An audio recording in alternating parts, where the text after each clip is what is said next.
So first off, thank you so much for being here. Yeah, thanks for having me.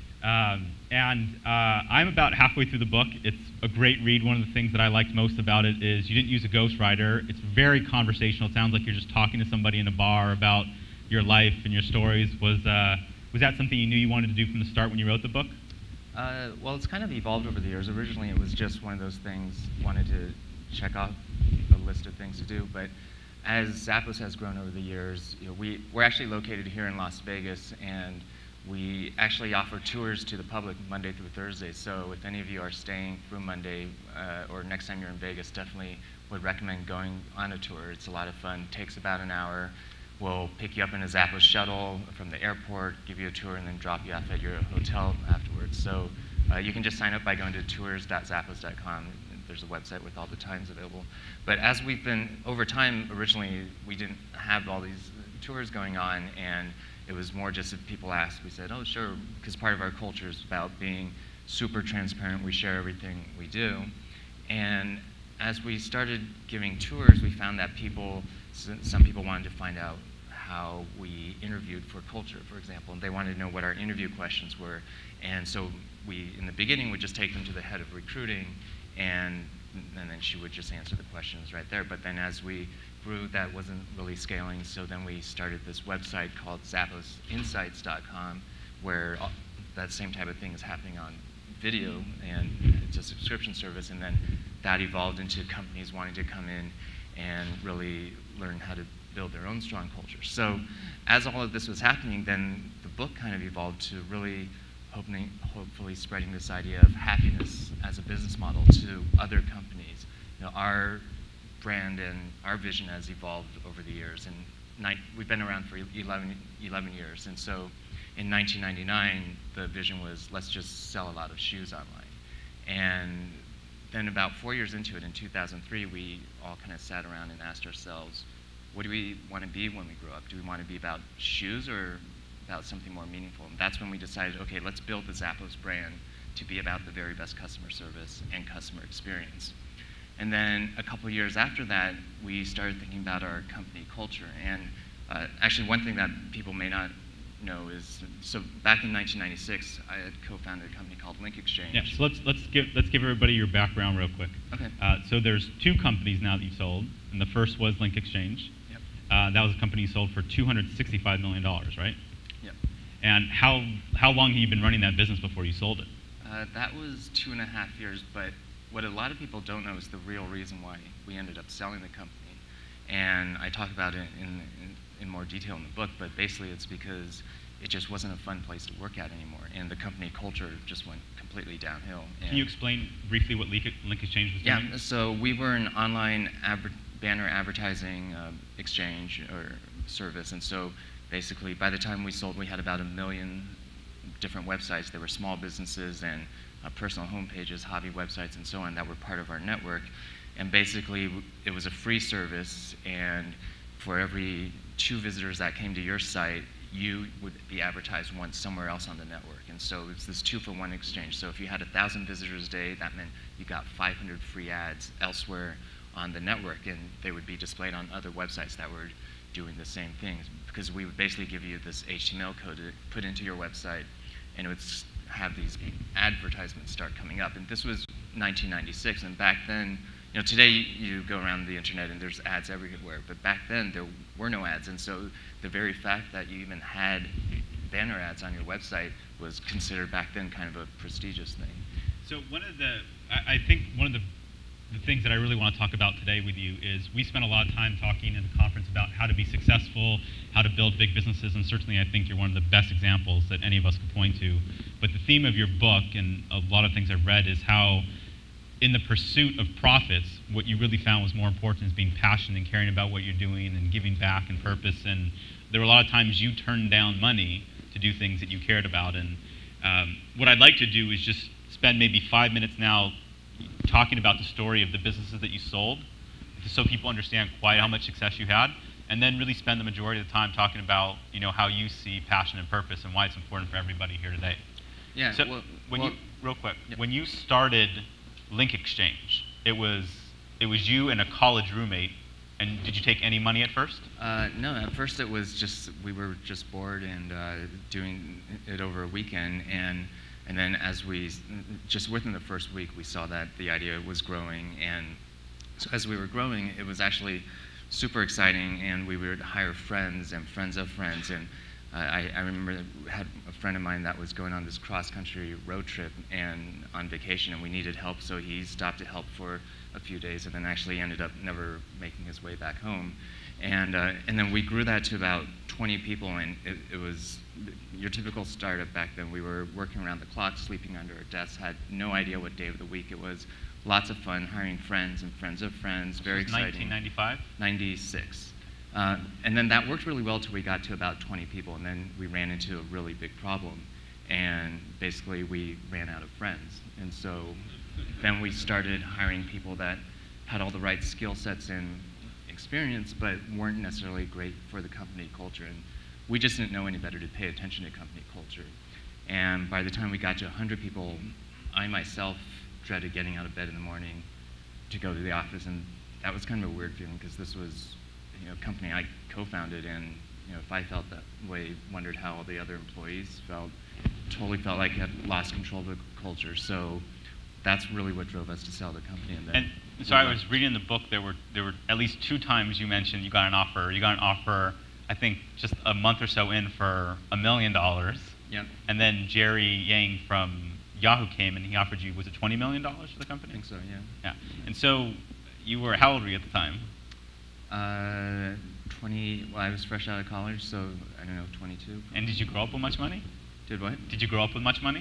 I would consider my parents to be upper middle class. Okay. So somebody comes to you a month and very soon after you started Link Exchange, offering $1 million, and then you talk about in the book Jerry Yang being the biggest internet superstar and offering you $20 million.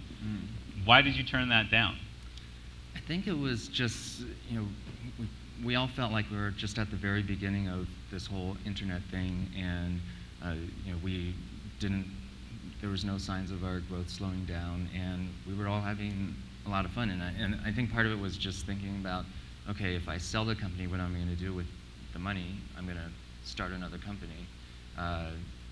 But if I'm already enjoying what I'm doing, then might as well, keep growing it. And so that was basically the mentality. We were all having a great time, and the future was bright. And at the time when the offers were made, we had a great company culture. All right. So what changed at Link Exchange? I don't think it was really any one thing. It was more, just slowly, one by one, as we made hires where people weren't great for the company culture, just slowly over time, the culture just went downhill, and then I was snoozing more and more, and for longer periods of time, instead of being excited like I used to be to go to the office. So that's why actually with Zappos we wanted to make sure we didn't repeat the same mistake I had made. So from the beginning, culture's always been important for us. And so, talking about Zappos' success, you ran the business for how many years? We've been around for 11 years now. And then when it recently got bought by Amazon, what was the purchase price? On the day of closing, it was $1.2 billion. It was based on the stock price of Amazon. So you've done what a lot of entrepreneurs haven't, which is in a very short amount of time had multiple successes. And I think we can clearly say that when it comes to building profits, you're probably one of the best folks out there. But when did this idea of culture become really important to you? When did the idea of where people work and how they reflect on their customers become something that you took on as a philosophy? Yeah, so originally it was just purely for selfish reasons. After Link Exchange, it worked out well financially, and actually Alfred, who's our CFO at Zappos now, he and I formed an investment fund, and basically the investors were ex-Link Exchange employees, and we ended up investing in about 20 or so different internet companies, and Zappos just happened to be one of them. And it was actually pretty exciting making all the investments and getting exposed to all these different businesses. But once we had invested all the money in the fund, I realized it was actually pretty boring afterwards, because I felt like I was sitting on the sidelines, and I really missed being part of building something. And so basically within a year, I ended up joining Zappos full time.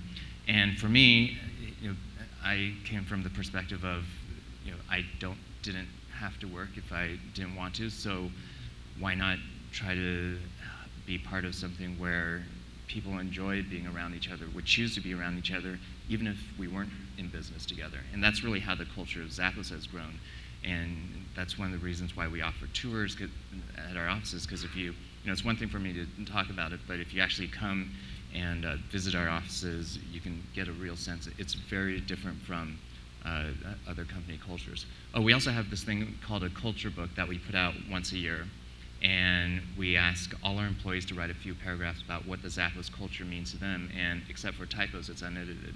So it includes the good and the bad, and it's organized by department, so you can see how the warehouse culture might be slightly different from the accounting culture. And for anyone in here that wants to get a copy of that, happy to send it out for free. It's a physical book, so need your physical mailing address, just email ceo@zappos.com to get a copy of the culture book. And then over time, so we actually started out in the Bay Area, and then we moved here to Vegas about almost 7 years ago. And it was right after moving here that we decided, okay, actually culture shouldn't just be important. Let's actually make it the #1 priority of the company, with the whole belief that if we get the culture right, then most of the other stuff, like delivering great customer service, which is what we want to build our brand around, or building a long-term enduring brand or business, that'll just happen naturally on its own. And we kind of stumbled into that accidentally, but it's actually backed by research of books such as Good to Great by Jim Collins or Tribal Leadership. Both of those books, and by the way, we partnered with the authors of Tribal Leadership, so you can download the audio version of that book for free from the Zappos website. But the reason why I really like both of those books, and we actually give those books out for free to our employees, to visitors that come on the tour, and we even teach classes on them, is because the authors researched and looked at what separated the great companies in terms of long-term financial performance from just the good ones or mediocre ones. And they found that the great companies had 2 important ingredients. And I don't think these books existed when Zappos started, but I wish they had, because we kind of just stumbled our way into this. But one of the important ingredients was that the great companies all had very strong cultures. And so I think a lot of people talk about putting passion above profits. One of the anecdotes from your book that struck me the most was when Link Exchange sold, I think you made $40 million around that. I think you referenced that in the book. And then if you had stayed with Microsoft, which bought Link Exchange, if you needed to stay with them for a year to keep about 20% of that or earn another 20% more on top of that? Yeah, it was basically $8 million if I stayed another year. And all you needed to do was stay there for a year, and you left. Yeah, and I guess from my perspective, it was just really, do I really want to be wasting a year of my life not doing something I'm not passionate about? And the other part of it is, if that extra year was spent, right at the beginning of this whole internet thing and really getting involved with another company, then, in theory, should make more than that extra time. The thinking was we should hopefully make more than $8 million. And if I had so is stayed, that the thought? Because I was actually really curious about this. I mean, I think most of us would say, hey, if we could give a year of our life to do something we didn't like for $8 million, we'd take it as a trade-off. Well, I think it depends on. Well, it's actually a combination of 3 things. So, one is, do you want? I mean, we only have a limited amount of time here to live, so it's still a year, and then it's a year in one of the best years of your life. Part of it is having it wasn't like 8 million or 0. Mm-hmm. I already had money from buyout, and there's not that many things that I made a list of the things I would want to buy, and I saw it was like a TV, yeah, and there a aren't computer. Really, yeah, and at the time TVs were not costing $8 million, so I didn't, and really that would have been a good business to start. What I would have done with the money is probably used it to invest in more companies. So in my mind, I guess part of it was just, I'd rather be spending this year trying to do the next thing. So what was the lifestyle of you? I mean, were you driven by material things? Did you have nice cars? Did you go to fancy dinners? Was the nice material life a driver for you? For me, I've always totally valued experiences over things. So, at the time I had an Acura Integra. I've upgraded now to a Mazda 6. But it's so you it's sold for a me- company for $265 million and $1 billion, and you've upgraded to a Mazda 6. Yes, but it's, I know why you again, don't live it's in not Los about- Angeles now, by the way. No, but for me, like it's really just like I'd much rather pay for experiences. So, for example, in Vegas, watching a show here, I would definitely pay to get the best seat in the house. But yeah, in terms of material things. And not did as you get important. that from your parents growing up? I mean, that's not the common ethos of today's culture. No, I don't think it was really my parents. But what's interesting is actually, and I found there was just. You can ask, is it because you were a computer science major? I mean, a lot of times people that are technology see the world in a different light. It's not really. I mean, they're not always driven about money as much as they are about what they build. Well, so yeah, it really is about that. And I should also back up and say, about 2 or 3 years ago, I started getting really interested, more just as a hobby, and this was all, after the whole link exchange thing, but reading up on this whole field of the science of about the science of happiness. And the official name is positive psychology, and it's interesting because it actually didn't exist prior to 1998, but it's based on actual research that's been done. So I'm not talking about going to the self-help section of a bookstore and getting a book that says think positive and you'll be happy. But prior to 1998, most of psychology was about looking at people that had something wrong with them and trying to figure out how to make them more normal. But almost nobody bothered to study how do you take normal people and make them happier. So I thought, oh, that's pretty interesting. And as I was reading through the research, one of the consistent findings from the research is that people are actually very bad at predicting what will make them happy on a sustainable basis. Most people think, oh, once I get X, then I'll be happy, or once I achieve X, then I'll be happy. For entrepreneurs, once I get to profitability, then I'll be happy. Or once I get funding, or once I get to this revenue number, then I'll be happy. But the research shows that's actually not true. If you look at lottery winners right before winning the lottery, and then a year later they're the same or even lower than it was before. And part of what's come out of the research is that actually experiences, spending money on experiences actually results in more happiness than spending money on things.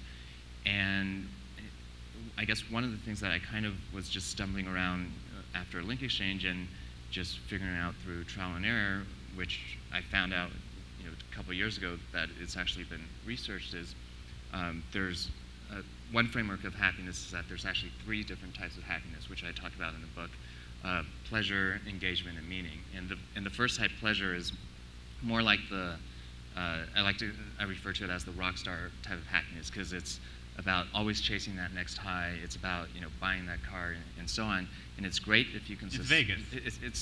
It's a lot of what Vegas is built on, and it's great if you could sustain it. But the problem is it's very hard to sustain unless you're basically a rock star. And so what the research has shown is that as soon as the source of stimuli goes away, then your happiness level just plummets right back down to where it was before. So out of those 3 types, it's actually the shortest lasting type of happiness. And then the second type is called flow. There's a book by the same name, and we've all experienced this. It's about those moments when you're so into whatever you're doing that time just flies. And I think for a lot of entrepreneurs, that process of building a company and that's what fuels you through the late nights and so on. But for some people, it might be running. For other people, it might be painting, and kind of characteristics associated with that. Some people might be buying shoes. Some people might be, although that might be under the first type. I don't know. Or some combination. But basically, 3 hours pass, but it seems like only 20 minutes have passed. And for professional athletes, they refer to it as. I know some women that 3 hours is 20 minutes when they're buying shoes. No, that's true. I'm pretty sure they're here in the audience. And so professional athletes, they refer to it as being in the zone where peak performance meets peak engagement. And I think for entrepreneurs, there's a very similar analogous thing. And out of other characteristics are you kind of lose a sense of self-consciousness or even self. And so out of those 3 types of happiness I talked about, that's actually the second longest lasting. And then the third longest, the actual longest lasting type of happiness, the third type, is about being part of something bigger than yourself, And for some people, that might be volunteering for your favorite charity, or really working at a company whose mission or vision you believe in beyond, and it's not just for a paycheck. And what they've found is that's actually the longest lasting type of happiness. And so over the years, we've actually tried to take these concepts and apply them to business ourselves in terms of figuring out how to make customers happy, how to make employees happy. And it's actually not as simple as just asking customers or employees what they want, because the research has shown that they're actually bad at predicting what they want. So let's take this philosophy and apply it to where most of the folks are on the audience stage, just to give you a sense. If you're currently running or planning to start a business, running a business currently or planning to start a business in the next 6 months, raise your hand. Okay. Now keep your hands up. If you're doing this with 5 people or less, keep your hands up. So one of the things that I would wonder about is, it's one thing to talk about culture when you're running a company that's raised millions of dollars. It's on the track to being bought for $1 million, there's hundreds of employees. When it's you by yourself, or you and 1 or 2 other people, and your main concern is, how do I just make the next check to pay my basic rent? How should you be thinking about culture and these kind of values then?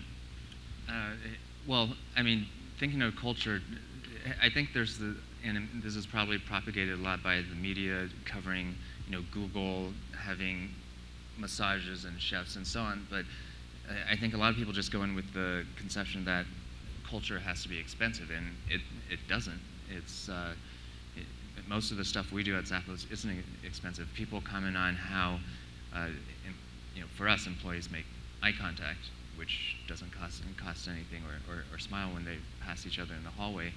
And so whether it's 1 person or 1,000 people, what we've heard back actually, and it's been really surprising and rewarding for the book, are organizations of all sizes are really starting to think more about company culture and realizing that that's actually a really important element of how likely you are going to be able to succeed financially in the long term. So what's different about Zappos? When let's say, everyone here gets to take you up on your offer, takes us tour, what are they going to see when they go into Zappos that they wouldn't see at another company?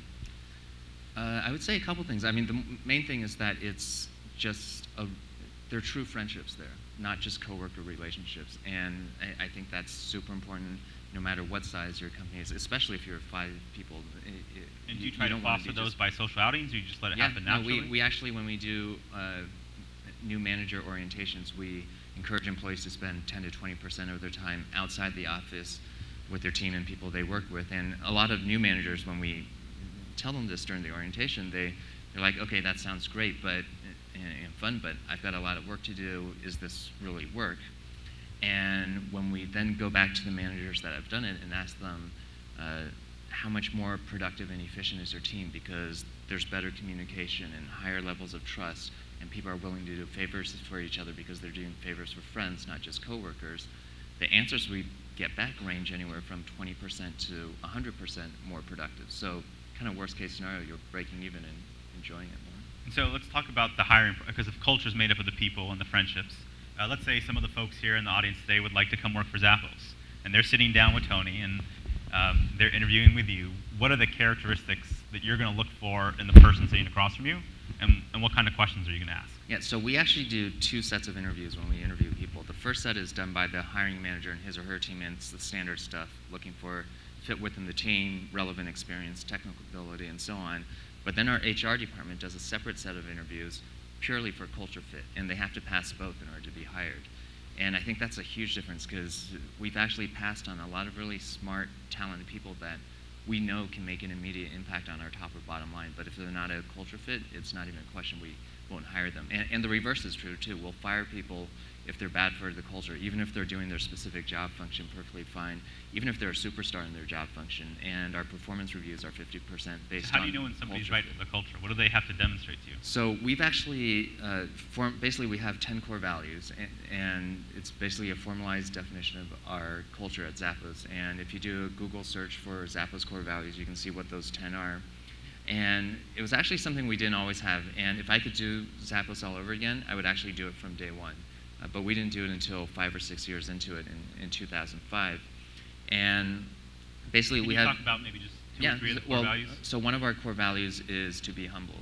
And that's actually probably the one that trips us up the most during the hiring process, because there's a lot of smart, talented people out there that are also egotistical. And for us, it's not even a question. We won't hire them. But for the conversation at most other companies would be, well, this person might be kind of annoying, rub you the wrong way sometimes, but he's going to add a lot of value, and therefore we should hire that person.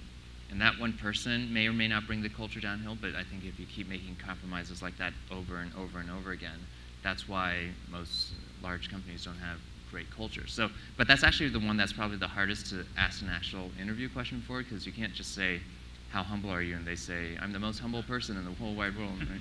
But our candidates, a lot of them are actually from out of town as well. So we'll pick them up from the airport in Zappos shuttle, give them a tour, and then they'll spend the whole day interviewing. But at the end of the day of interviews, our recruiter will circle back with the shuttle driver and ask how they were treated. And it doesn't matter how well the day of interviews went. If they weren't treated well, if the shuttle driver wasn't treated well, then we won't hire them.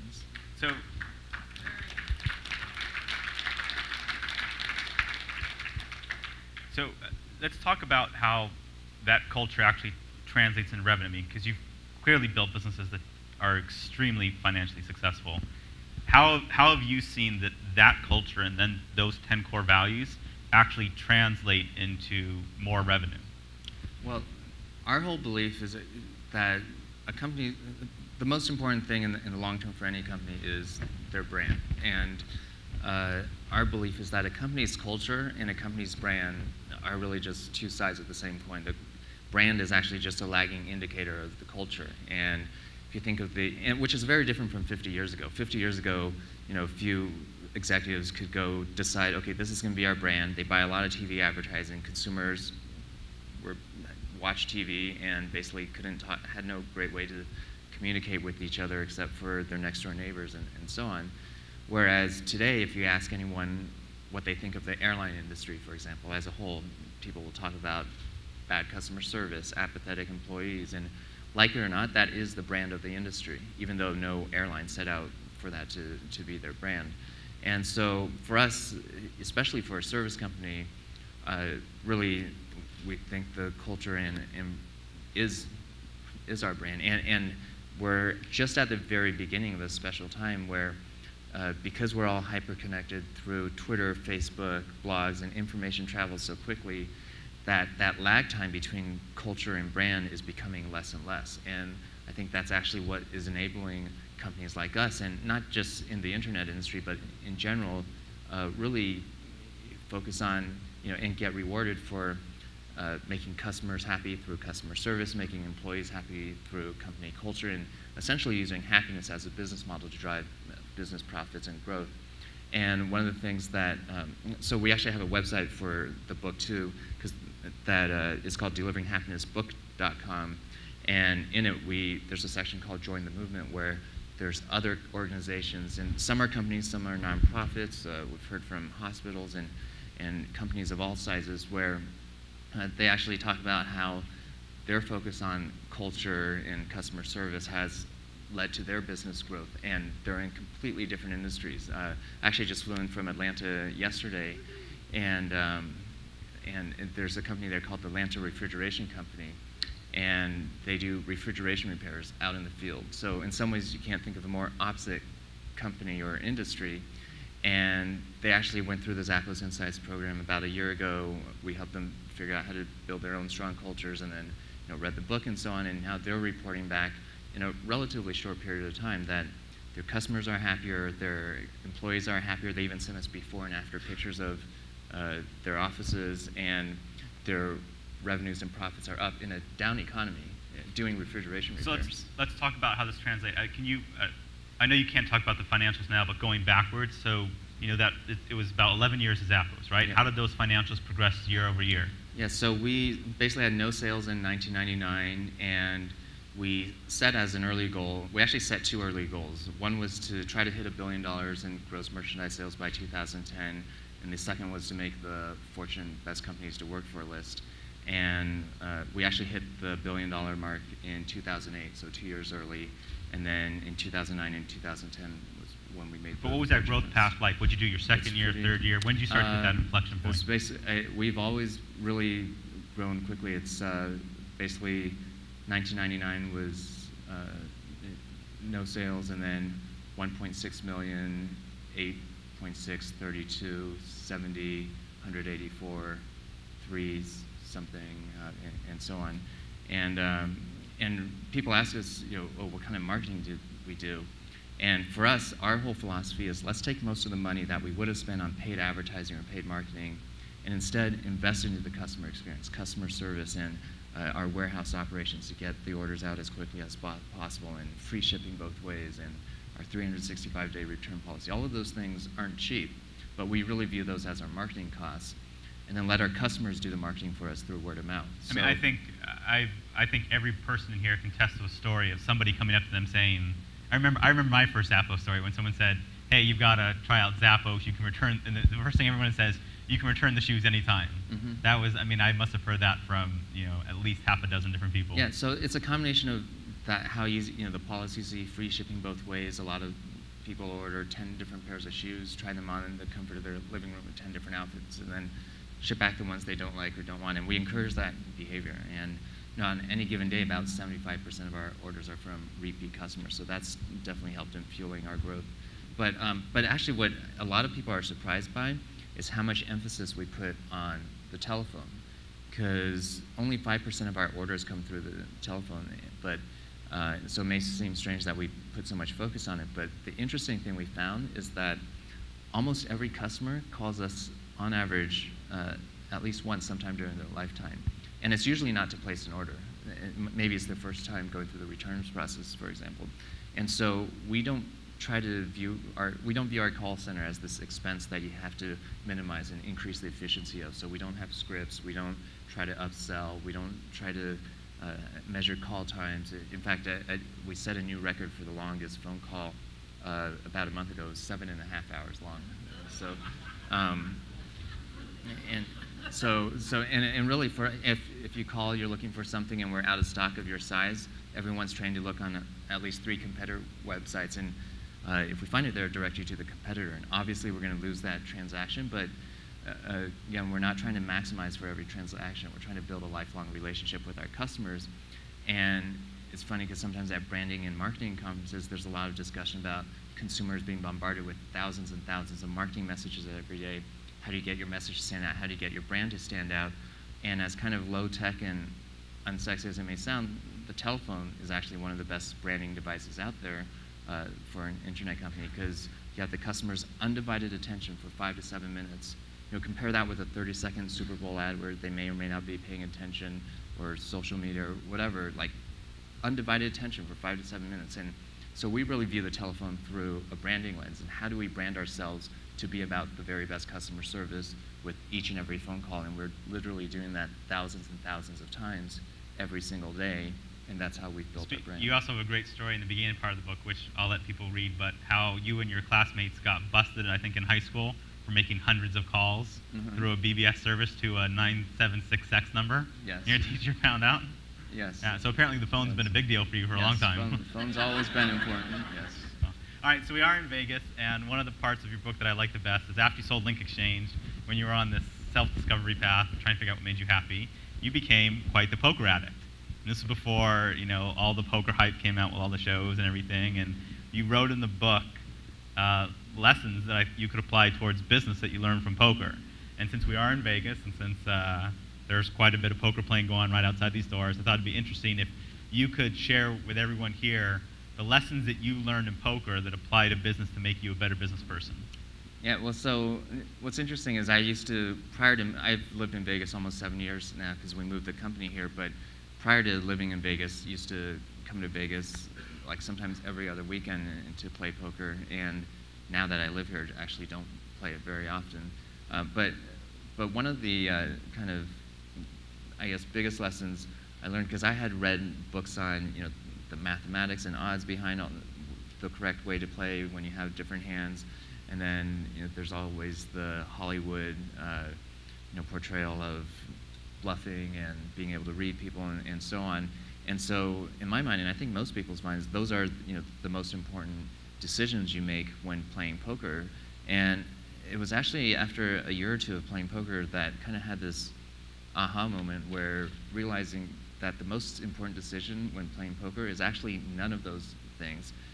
It's the most decision, like when you go downstairs here into the poker room, basically they seat you at a table, and the most important decision is actually which table you sit at, which seems like such an, if you're going to sit at a table where there's 9 other great poker players, your chances of making money are much less than if you sit at a table with 9 bad poker players. And it just seems so obvious in retrospect, but just one of those things where you can get so caught up in, especially if you're already at a table, the other thing you're allowed to do, and it's not weird or anything in casinos, is just change tables. And so you just let them know you want to move to another table or to that table, and they'll put you on a list.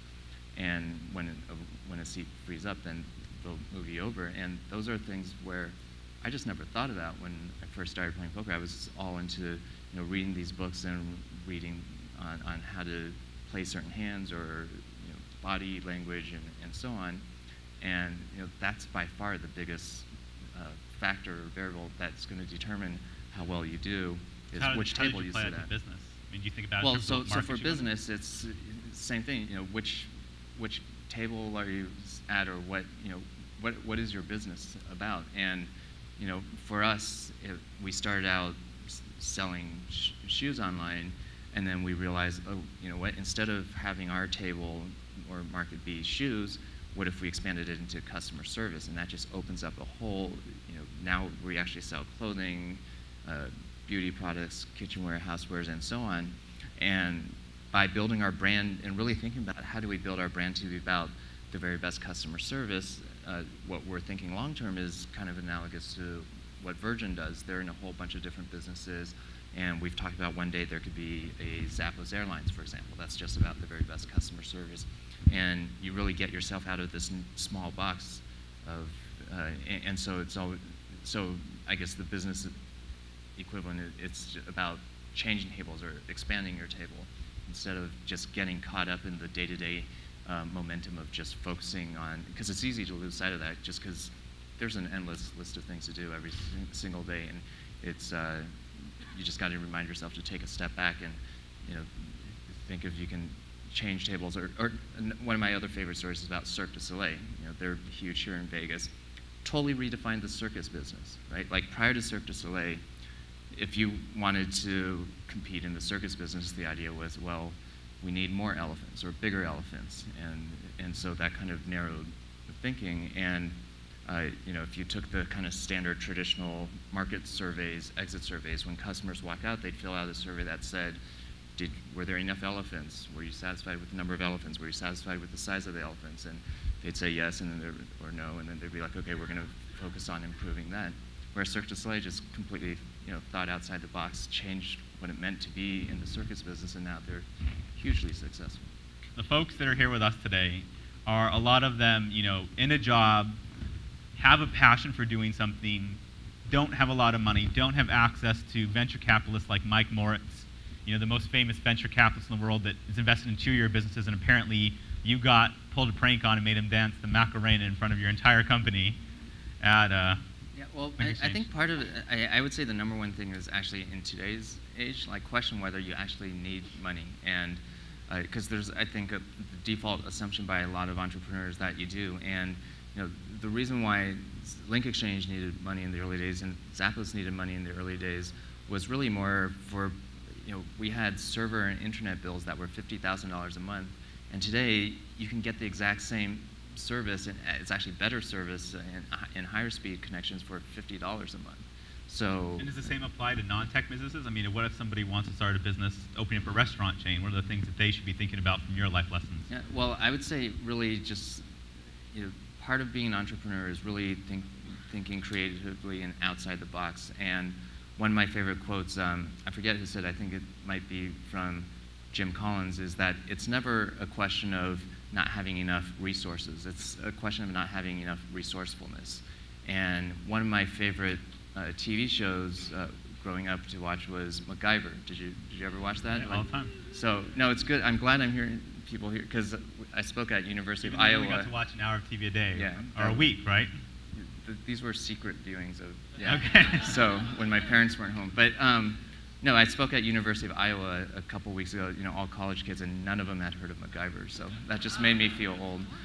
But anyways, so MacGyver, the reason why I really liked him was because he would take duct tape and whatever he had around, a cup and a paper clip, and make a sailboat out of it, and you knew that he would succeed in the end. And I think that's that being an entrepreneur is about that combination of creativity and optimism, and you don't know exactly how you're going to accomplish something, but you have faith that in the end it's going to work out if you can be creative enough about it. And that's why I love being an entrepreneur. Basically, it's about playing MacGyver with business.